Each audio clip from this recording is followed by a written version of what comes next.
You ask Tiger to solve. This deals with linear equations with one unknown.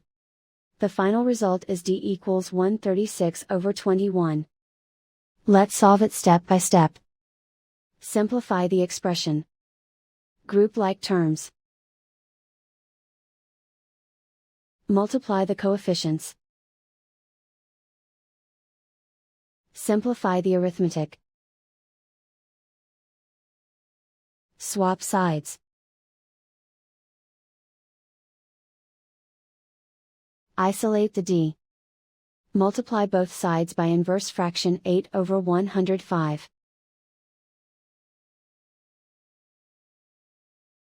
Group like terms. Multiply the coefficients. Simplify the fraction. Multiply the fractions.